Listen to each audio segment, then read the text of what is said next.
Ndibulise kuni bathandi bezemidlalo eMzantsi Afrika, ingakumbi kuni balandeli bebhola elikhulu ke laseMzantsi Afrika.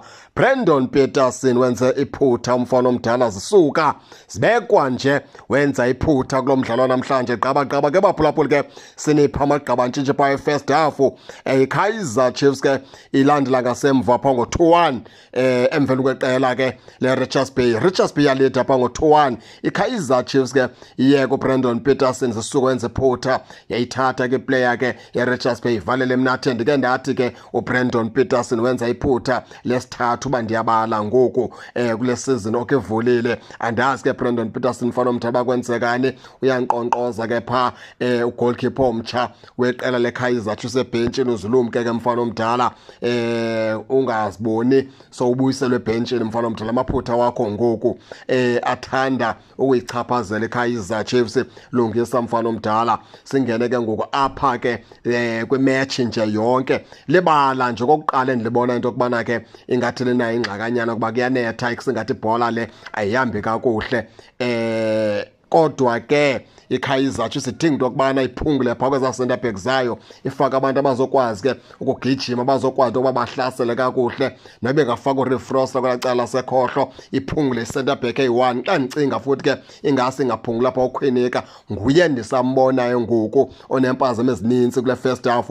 Ibingadontsa yena uKwinika lowo, ifake phaa uRefroster, ize uPulemota aqhubeleke ke ngokakwazi uku-atheka encedisa phaa uBatman kunye ke noVilakazi. Singazi ukubana ke bekuthe mhlawumbi ke usazophinda aphungule afake uDuba phaa ngaphambili xa kucaba ke istriker kanaso, ngoba uhlasela ngoku ngoBatman kunye ke nale nkwenkwanyana yakwaVilakazi kunye noPulemota kusuka deep ngasemva umfana omthela, ngoba ke uba nencedisa njenge-left back kwelaa cala, ngoba iKaizer Chiefs idlala ke ingana-left back banikhumbuze nguMolisane, nguZitha Kwinika kunye ke noMiguel.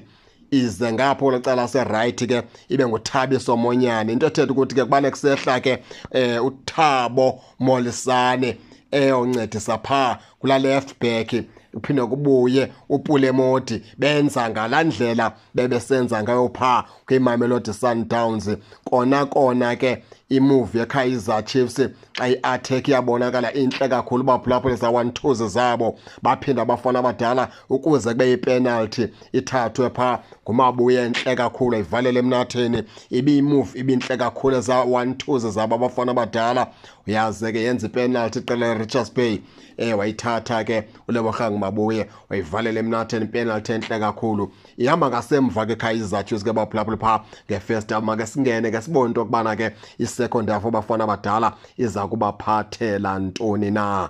Ningakhohlwa usubscribe kule channel ukuze ningaphoswa zezemidlalo endizanothulela zona kwixa elizayo. Kakuhle babukeli.